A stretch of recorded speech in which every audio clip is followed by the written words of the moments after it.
Welcome to our City of New Haven stakeholders. On behalf of myself and the students of the Spring 2023 IEDL, Psalm Brown, Anna Epam, Marley Miller, Seikashi Mufunya, Julia Rieger, and our TA, Ray Mattioli, we want to thank you for joining us to hear a review of the work we have done over the past semester.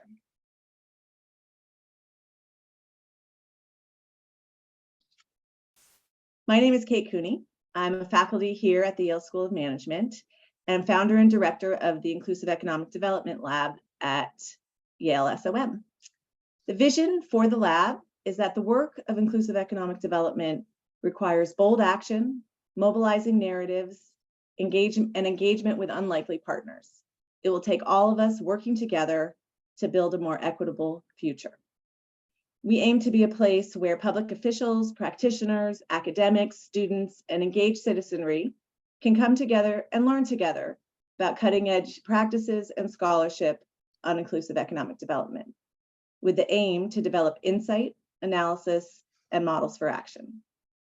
We run the lab as a class at the Yale School of Management every spring, and we explore a different topic related to inclusive economic development. The work we'll be sharing with you today is from our 2023 lab, organized under the theme, The Future of Work and Workforce Development. You can find information about the previous work we have done on our website, iedl.yale.edu, and by listening to our CitySCOPE podcast. Each year, we organize around a new theme, and we interview people around the country doing interesting work related to our theme. And in the spirit of sharing out those learnings, we make a podcast so those conversations are widely accessible. We also partner with city stakeholders in a series of action research engagements, where we create time-limited research or project-based work guided by questions that our city stakeholders are asking, and we set out to learn together what the research suggests about those questions. At the end of the lab, as we complete a cycle of work, we take time to reflect on the work produced, and then perhaps plan for another cycle of work. In this way, the IEDL is designed to be able to scaffold a longer series of engagements, even as individual student teams will come and go. Here you see a list of the podcast interviews we conducted for this lab, all offering an interesting perspective on the future of work. These will be shared out in season 5 of the CitySCOPE podcast, which is going into production soon.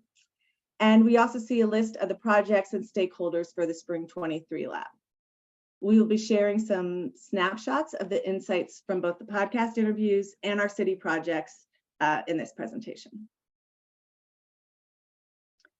When we think about the future of work, new applications like ChatGPT and other advances in AI capture our imagination about how automation and artificial intelligence will impact the future of work. As you'll hear, the interviews that we conducted also highlight the fact that whatever future technological advances we make as a society will be interacting with an economy that for the last 40 years has been producing a lot of low-wage work. How the future of work is also the future of workers, some of whom operate in vulnerable positions at the edge of formal labor markets. We were conducting our interviews at a time of renewed focus on creating a national industrial policy where the federal government takes a stronger role in steering industrial development. There's a lot of interest and opportunity to marry this newly invigorated industrial strategy with initiatives on raising job quality. Climate change is both a focus for industrial strategy and also workforce development opportunity. And finally, the future of work at this moment coming out of COVID, thinking about the changing demographics of the country, we also included a look at the future of main streets, both in terms of initiatives to support pathways to entrepreneurship for emergent entrepreneurs and strategies for supporting commercial corridors, both in our city's downtowns, but also in the neighborhoods. So let's get started. Great. So the first theme we'll discuss today is automation and the future of work. So as part of our coursework, we reviewed research from the UC Berkeley Labor Center analyzing the potential impacts of increasing automation. And what they found is that job loss due to automation technology is a real threat in some industries, particularly long-haul trucking, retail and grocery, and hospitals. But across the board, we are unlikely to see large-scale job displacement anytime soon. That being said, employers' adoption of new technologies is likely to have negative impacts on wages and job quality for some of the reasons listed here. Deskilling jobs, decreasing workers' autonomy and privacy, and further entrenching inequities. To dive deeper into these connections, we spoke with Nick Theodore, who is the professor and department head of the Department of Urban Planning and Policy at the University of Illinois, Chicago, and the director of the Center for Urban Economic Development. Nick was involved in the UC Berkeley Labor Center research and the MIT Work of the Future Task Force looking at automation, but his longstanding focus has been on economic restructuring, labor standards and workers' rights, low-wage work, and the informal economy. And he emphasized to us that it's critical to understand how boundary institutions like the immigration system, the criminal justice system, and social safety net programs interact with the labor market, in contrast to a more traditional economic view, which leaves out those contextual factors. For example, Nick's own research on temp agencies and day labor in the 1990s and early 2000s revealed the rampant wage theft and various forms of discrimination happening in low-wage industries.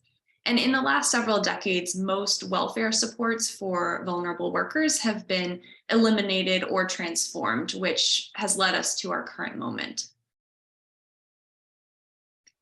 Nick emphasized to us really the urgency of this moment. You know, we have the opportunity right now to capitalize on an upsurge of interest in job quality and labor rights since the pandemic and really push for transformative policy solutions. So as we think about the future of work for currently low-wage industries, solutions ranging from worker bills of rights, legislative protections, and grassroots organizing like worker centers should all be in our toolkit. And lastly, guaranteed income programs have also grown in popularity in the past few years and are a powerful way to put a floor under the most vulnerable workers in our economy. Along that vein, one of the projects that we worked on this semester was with the local government in King County, Washington, helping support their wage boost program for childcare workers. So the turnover rate in the childcare sector is extremely high, currently 43% in the state of Washington, and wages are extremely low. Childcare workers earn in the third percentile of wages. And 4 out of 5 childcare providers are reporting staffing shortages, and they're citing low wages as their primary barrier to recruiting skilled workers. And importantly, the childcare workforce is also disproportionately made up of women of color. So these statistics really exemplify inequities along lines of race, class, and immigration status. So this pilot program in King County is meant to address these challenges with no strings attached, $3 per hour wage supplement provided to 1,400 childcare workers over the next 6 years. The pilot has a number of goals, including reduced turnover at providers, increased continuity of care for children, which will improve their development, worker well-being and financial stability, and challenging the systemic racial and gender wealth inequality exemplified by this sector. For our specific research in the IEDL, we focused on this first bolded goal and asked 2 primary research questions. How strong is the causal relationship between increased wages and reduced turnover for childcare workers based on the existing research? And then how well does that existing research base apply to this pilot in King County, given relevant context? So through a literature review and informational interviews, we found that there is strong evidence of a correlation between higher wages and lower turnover in this sector, which is validating of the program's theory of change. However, the research base is somewhat limited in size and in the extent to which a causal relationship can be proven, given the presence of many other factors. So we highlighted some important context for the county to consider, including that there may be disparate impacts for home-based and center-based childcare workers, and some risks surrounding the program relating to the high cost of living, unaffordable housing in the area, and rising wages in other sectors. And we came up with several recommendations for the pilot, especially in thinking about their evaluation plan, which you can see listed here. I'll just highlight one of them, which is that we identified some key differentiators and unique features of this pilot, which will be important to evaluate using a multimodal approach. So specifically, the inclusion of home-based childcare workers, the inclusion of all workers in childcare centers, not just those in child-facing direct care roles, and also the frequency of payments, that this is a true wage boost versus a one-time stipend or bonus design. So to learn more about the specifics of this project, you can check out the full research brief, which will be posted on the IEDL website.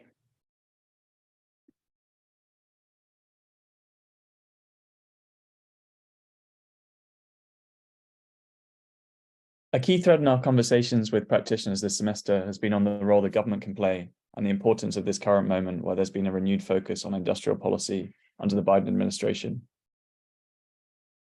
Through passing the Inflation Reduction Act and the CHIPS and Science Act, the government have made big bets on what they see as industries with potential, including microchips, electric vehicles, and green infrastructure.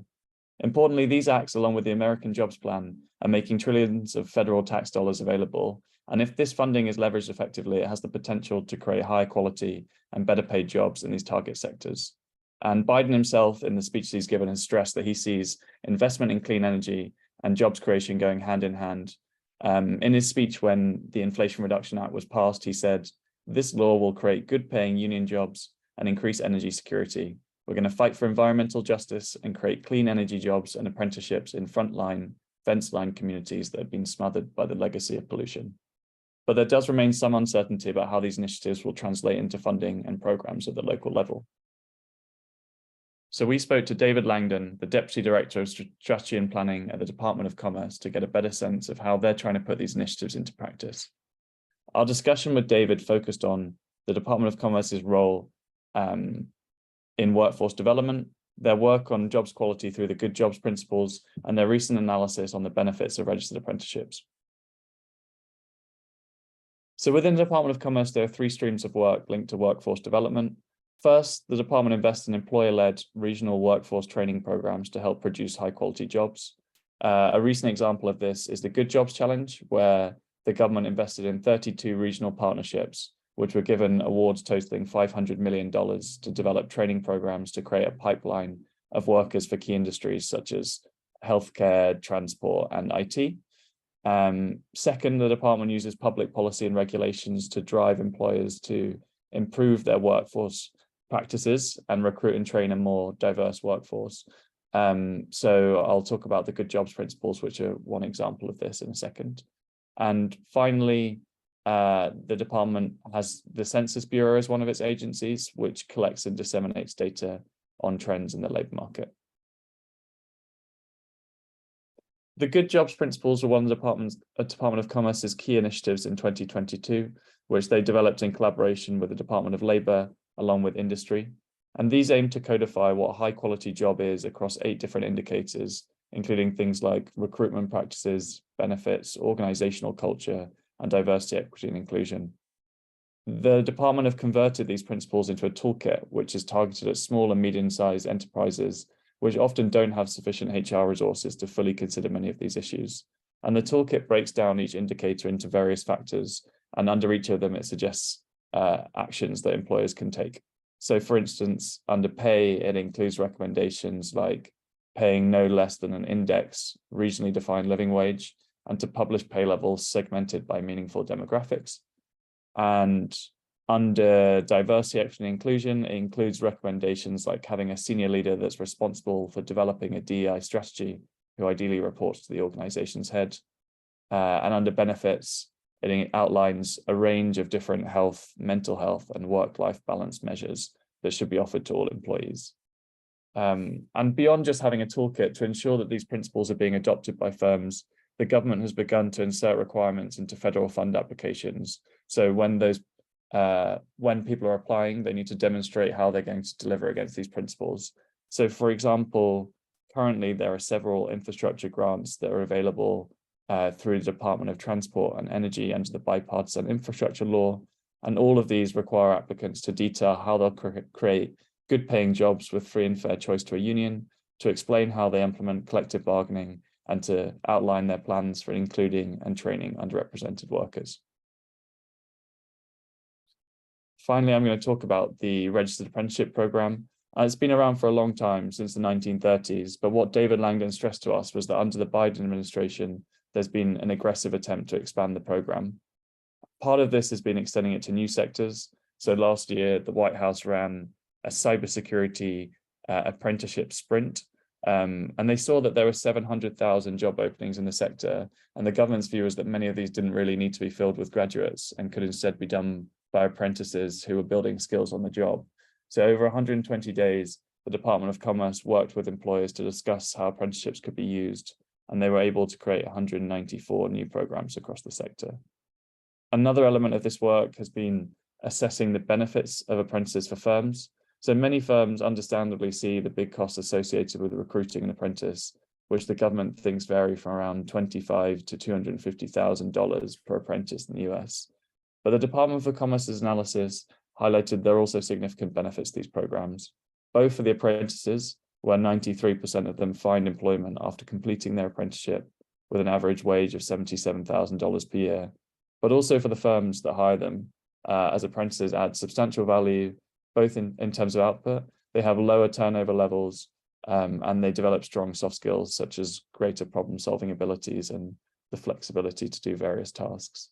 And so their analysis of the economic benefits looked at some example firms. And just to draw on a couple of those, they highlighted a medical assistant apprenticeship where the cost to the employer was just under $60,000, but having the apprentice enabled the firm to reduce wider overtime costs and increase their revenues as they could offer more medical appointments. So overall, the program nearly paid for itself within a year and had a 40% rate of return.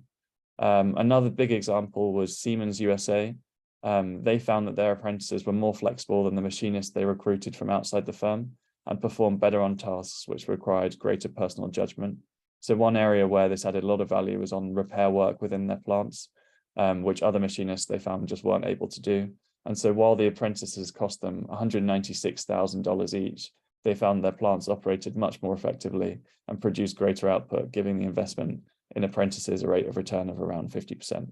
So overall, the analysis showed that in addition to the workforce development benefits, apprentices can help boost the profitability of the firms they work for.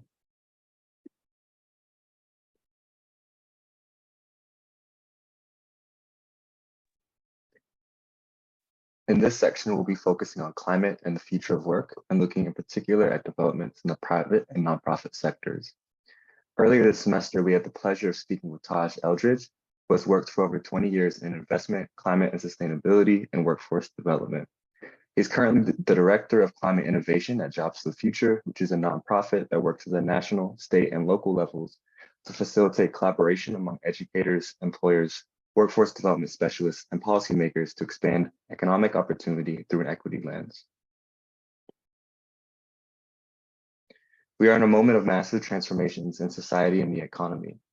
Automation, in tandem with the COVID-19 pandemic, is creating a double disruption that has displaced many workers. However, the lost jobs will likely be offset by job growth in the jobs of tomorrow, as there's a surging demand for workers who can fill green economy jobs, as well as new roles in engineering and technology. These new jobs will require new workers to embrace new sets of skills. There's increasing interest in gaining skills for the jobs of tomorrow.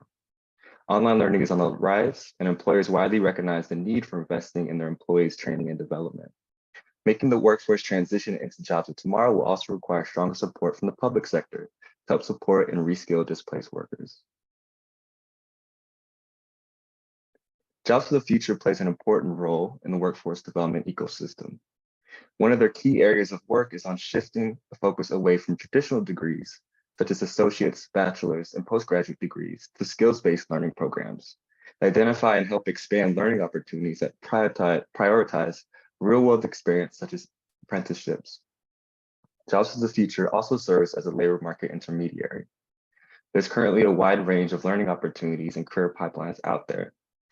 They help organize and vet the marketplace, making trusted, reliable information about what works widely available to learners, workers, investors, policymakers, and partners. Jobs for the Future also importantly focuses on scaling innovations in the workforce development system. They conduct extensive research on best practices, seeing what learning programs work, what types of cross-sector partnerships and networks are effective, and then invest capital and re-grant resources to support local innovations to grow regional economies and expand those innovations to the national level. One example of Jobs for the Future's work that combines training for green jobs with inclusive economic development is their new initiative, Climate Resilient Employees for a Sustainable Tomorrow, or CREST. CREST is a program launched in 2022 that aims to train at least 25,000 individuals and place them in clean energy jobs over the next 5 years. It is backed by a $25 million grant from the Ares Foundation, a private equity firm that also invests in social impact programs.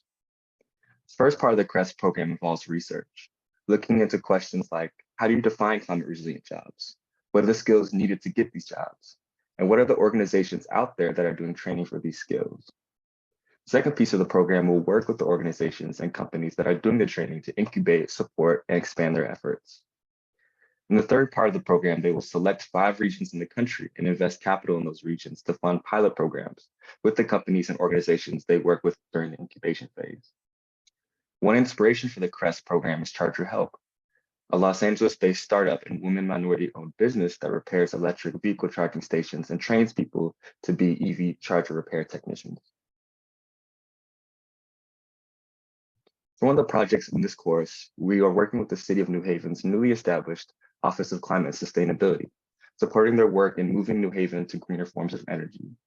The Climate Office is interested in increasing energy efficiency upgrades in New Haven homes as part of our larger strategy to lower the energy bills for New Haven residents and reduce our energy consumption and carbon footprint. We began our work with the city exploring the barriers to energy upgrades in New Haven homes. We quickly learned that one of the first and most significant barriers is housing quality. A significant number of homes in the area have health and safety hazards related to issues such as asbestos, mold, lead, knob and tube wiring, and others that must be addressed before energy upgrades in homes can even take place. Because of this, for our project, we turned to focus on home remediation as an important first step to greening the city.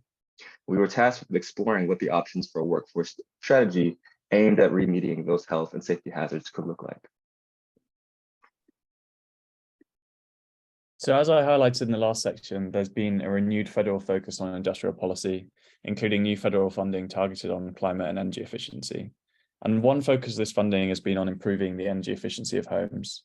This is both because homes are a major contributor to US emissions, accounting for around 21%, and because energy costs are a significant financial burden, which has been growing as an issue as living costs and international energy prices have been rising over the past year. The Connecticut state government has recognized this and have set a goal for 80% of homes in the state to be weatherized by 2030. And New Haven has also identified this as a priority through their work in establishing the new Sustainability Office to coordinate work in this area. While there is increasing interest in improving the energy efficiency of homes, there are a number of barriers to servicing homes at the local level. These barriers need to be addressed both on the demand side and the supply side. The existing programs for providing energy efficiency upgrades are often underutilized in New Haven. There is particularly low uptake among lower income households who often experience the highest financial burdens in paying for energy and among rented households. This suggests that there is a need for more community engagement and education to support households in accessing these programs. There are challenges on the workforce side as well to upgrading the energy efficiency of homes at a large scale. As we began speaking with stakeholders for our project, we learned that there are not enough sufficiently trained or ready to train workers such as HVAC technicians and electricians who can perform the necessary work. There's also a lack of data available to energy organizations and contractors that would allow them to effectively plan to service households. And as we mentioned earlier, housing quality is one of the key barriers to even beginning energy efficiency upgrades. This is a key challenge that we looked into for our project and we'll talk about a bit more in depth. So one of the key reasons that safety hazards are a significant problem in New Haven is because of the old housing stock within the city. So around 44% of New Haven's homes were built before 1940, and that's a much higher proportion than other comparably sized cities. And among small cities across the US, it's only behind Cambridge and Lowell in Massachusetts and Berkeley in California. Asbestos and lead were phased out in the 1980s, and so newer homes are less likely to have, and newer homes are also less likely to have structural issues, which means that the old housing stock in New Haven is more likely to face these problems. And those conducting energy efficiency assessments under the Home Energy Solutions Program have found that safety hazards are a particular issue among low-income properties, which are prevalent in many areas of New Haven. So across Connecticut, they found that around 9% of market rate homes have these hazards, but among low-income properties, the rate is much higher at 23%. And for the homes that do have these problems, they can be very expensive to fix. So currently, cost estimates vary substantially in Connecticut depending on the issue and can be from $3,000 to $60,000, but have an average of around $20,000. And that's much higher than the average cost estimate in Virginia, which is around $5,000 to $8,000 per home, which suggests that the issues are probably more severe in Connecticut, and perhaps that there's a more developed market for addressing these issues in other states. We ultimately see the problem of health and safety hazards in New Haven homes as both a challenge and an important opportunity for the city to advance inclusive economic development and address climate change. Workforce development strategy aimed at training workers for jobs in the home remediation sector could be a key way of providing pathways into well-paying jobs. There are minimal formal education degree requirements to enter into these careers. For example, lead abatement workers must undergo a 32-hour initial training and have estimated earnings of around $33 per hour. Workforce development in the remediation sector could be an important strategy to improve household well-being as well by remediating health and safety hazards in more New Haven homes. Moreover, this strategy could be an important step towards addressing climate change by enabling the conditions for home energy upgrades to lower families' energy bills and consumption and move towards more sustainable sources of energy. Now I will move on to the theme of entrepreneurship and reskilling and the future of work. I had the opportunity to speak with Miraz T. Hood, who is currently the CEO and of an entrepreneurship incubator called E4All. And it was founded by Guru Raj Deshpande, and he did similar work in his time in India. And the real focus of the organization was to see how you could help individuals in society who have ideas, what they want to see in their communities, but for lack of skills, networks, or capital, have historically been excluded or unable to access the resources they need to start their businesses. My conversation with Morales helped give me a picture of what entrepreneurship looks like in the future of work in the United States and how E4All fits in the picture. To give you a good picture of the ecosystem challenges that entrepreneurs in the United States are facing today, I refer to some very interesting statistical information. So just in the year of 2020, there were about 5 million firms in the United States, but approximately 20% or 1.2 million of these were minorities, which is just quite a small amount. But there are two interesting sides to this picture. We can see that in terms of parity and gender equity, there's quite a good fall that there is in terms of representation of women. About 49% of new businesses in the US in 2021 were started by women, and there's an even more interesting picture here, where you can see from 2014 to 2019, 42% of all women businesses at the time were owned by Black females. But if we get further into the details of the minority groups of businesses that were formed, Hispanic businesses were at 7% of all US firms, and 3% were Black owned. However, I think it might be good to give you a good picture of how this picture connects to E4All and the moment that they are in. And if we go into the next statistic, we can see that Latinos are actually becoming the economic engine of the United States. And they are the fastest growing minorities to sort of become the new majority of entrepreneurs consisting in the United States. By 2030, 20% of workers will be Latino, and they will have the highest rate of entrepreneurship. And their businesses over the past 5 years, so from 2017 to 2022, have actually grown by 25% in comparison to 5.3% for white owners. So the future of entrepreneurship is changing to reflect these new players, and models like E4All are at the forefront of ensuring the success of historically excluded minorities. So E4All's model really centers on offering the resources required for individuals to bring their businesses from the ideation phase to realization phase. And to do so, they offer an accelerator model, which includes pitch contests, professional networks, training, co-working spaces, and virtual workshops for skill development. So how to write a business plan, reach customers, branding, and handling financial sustainability. The organization began in 2006 and started their work in Lawrence, Massachusetts. And really, that was in New England's first Latino majority city. So on one side, E4All supports businesses of all historically excluded minorities, but they also really offer curated programming for Latino communities. And this approach has been in their model from the start.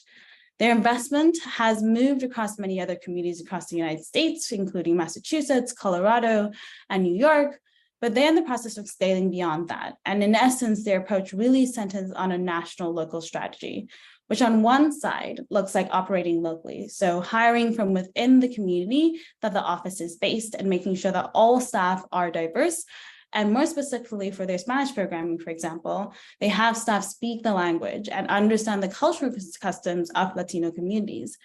Their model also centers on being inclusive in terms of programming from not only the language of resources, but to the unique context of ethnic or economic backgrounds of entrepreneurs. So for parts of their Spanish programming, they make sure that when providing business advice, be it taxes, access to loan programs, or handling state and property or merchant regulations, they're cognizant of the immigration and legal backgrounds of the entrepreneurs. So Maria is a perfect example of what E4All's model really does and is trying to achieve in advancing the business potential and community impact of entrepreneurs in the United States. And Maria really stood out because she started her own zero waste store at the age of 19, which is quite young, by utilizing the business development resources of E4All. So being able to access still development opportunities such as branding, marketing, customers research, and business planning, she really brought her idea for a business into fruition. The future of work really depends on entrepreneurs like Maria, and her example shows that even at a young age, individuals are looking to access the resources they need to make a successful business. Models such as E4All simply need to provide them. Overall, coming out of COVID-19, the future of work will be shaped by changing attitudes of workforce toward labor market opportunities. There's a large sense of job and livelihood insecurity, and for many, relying on multiple streams of income appears to be the norm. As such, there's also a rising desire for job autonomy. Individuals want to start their own ventures. Morality Hood's E4All highlights the importance of initiatives that widen the pathway to entrepreneurship with key supports at the ideation stage, with programs intentionally designed with the right supports at the right time to support the creative impetus of budding entrepreneurs. And because, as Merla says, talent is equally distributed, but opportunities are not. So it's really inspiring to hear from her. Amazing. Thanks, A. Now that we've discussed how to support an individual entrepreneur, let's look at what it looks like to support communities of entrepreneurs and small business owners. Small business and local commercial corridors are a big part of the fabric of the U.S. economy and labor market. We chatted with Main Street America, a civic organization focused on preservation-based economic development, to understand their 4 points approach to helping and assisting these historic commercial corridors to stay healthy and grow. So now, where does this approach come from? Originally, as businesses left commercial corridors in the 70s, Main Street America was really formed to help these historic commercial corridors, which usually existed in the downtown area of a small town. They were really there to help these corridors survive and evolve. And in the present day, that's really changed in 2 primary ways. First, this approach that Main Street America has is no longer just focused on the downtown area, but has shifted to helping a wide range of communities, which may have multiple commercial corridors scattered throughout a town or an ethnic enclave that requires a more tailored approach. Second, this approach has become more proactive towards community issues instead of reactive to that trend of businesses shifting away. And so it's really all about being present in the community before those changes happen. The 4 points approach is really couched in an understanding of what the community's existing plans and vision are, and then extracting out what matters most to be able to provide structure and organization around what the community already has there and what its intentions are, to be able to create a more transformational strategy. And so these points include the 4 that you can see here. Their economic vitality, which is about building a diverse economic base of businesses and services that can serve both the community and folks looking to receive those services. Design, which is all about creating spaces that people want to be in and focusing on the spaces and experiences that people inhabit in the built environment, and celebrating culture as well. Organization, which is about building overall capacity and long-term partnerships throughout the community to be able to empower folks to make the change that they want to see. And promotion, which is really about getting the word out and storytelling around the community so that people know what there is that those corridors offer. We got to understand from Gustavo that there are really unique ways of working with different types of commercial corridors in the way that they do now. On the merchant side, we saw a big focus on connecting merchants with different community stakeholders for help with broader issues that they may not be able to address themselves, as well as the importance of not taking a one-size-fits-all approach to revitalizing a corridor, recognizing that many of these merchant communities have really different business mix that may need different approaches. On working with Latinx communities, Gustavo emphasized the sheer diversity that exists within these communities and how that diversity means that we need a diversity of approaches to make sure that things go smoothly. He also noted that merchants and local actors in these communities may rely more heavily on trust and informal networks. And so that's important when coming in from the outside to know the relational landscape and be able to work with it and not against it. Now, Say and I will connect these 2 podcasts to our project for the semester. We had the opportunity to work with Grand Avenue's Special Services District in Fairhaven, an eastern neighborhood of New Haven that's a majority Latinx community and contains a historic commercial corridor. With a newly elected board, the SSD is in a reactivation phase and really trying to understand how to best approach revitalizing the street and getting some businesses back on their feet. In undertaking this project, Say and I kept hearing different folks who were familiar with this street or worked on the corridor talk about Park Street in Hartford, Connecticut, a similarly Latinx majority neighborhood that had improved its own commercial corridor over the last few decades. Accordingly, as part of our project for the semester, we chose to study the Park Street merchant corridor and see what Grand Avenue's SSD could learn from a similar neighborhood. Thanks, Anna. So we want to give you a brief snapshot of some of what we actually did because there's so much richness to some of the work we investigated, but to really think through and form our project, we looked at Grand Avenue based on previous reports and archival research, and Grand Avenue is essentially a commercial corridor located at the heart of Fairhaven, and it's a small neighborhood community. And since the 1960s, it has been home to a significant Black and Latino population. And from the research that we were able to uncover from previous student projects, we were able to identify 3 distinct challenges. And those were namely crime and security, business investment and corridor image, and retail linkage. To really help the Special Services District of the area really think through these challenges and think through next steps for revitalization, as Anna mentioned, we then looked to an example, and that was Park Street, which was time and again pointed at us as a possible case study that could help the avenue think through revitalization. We would love to give you some of the picture of what we learned, but if you'd like to hear more about the outcomes of our research, we're happy to share and refer you to the IEDL website.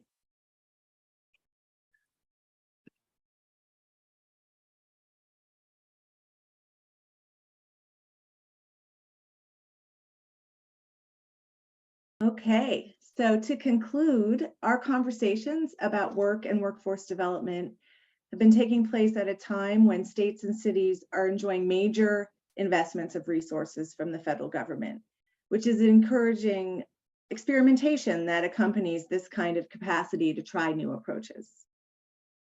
We heard about an urgency of the now, especially when thinking about the future of workers and job quality. And we see with King County some bold efforts to address childcare wages with an eye on addressing the most vulnerable parts of that industry's workers.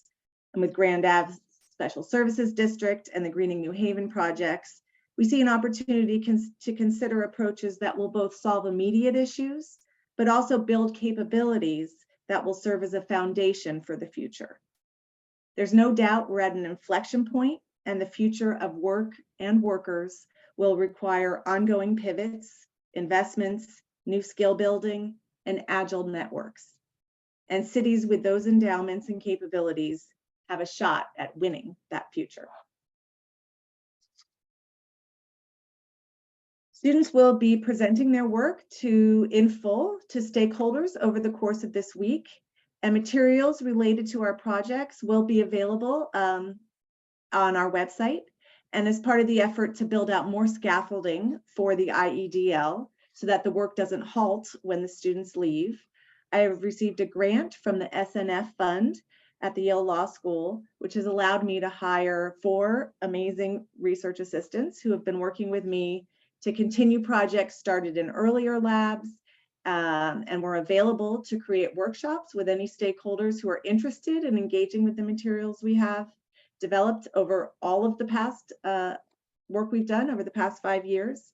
And some of those RAs are here today: Niall Demando, Erin Manning, Arpita Ravidran, and Kim Rosa, who will soon also begin helping me plan for our Spring 2024 theme, place-based development.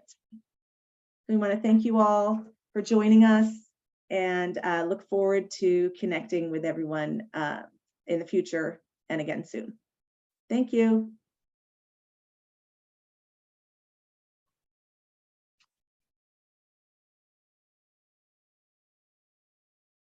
Okay, so now I'm going to stop recording.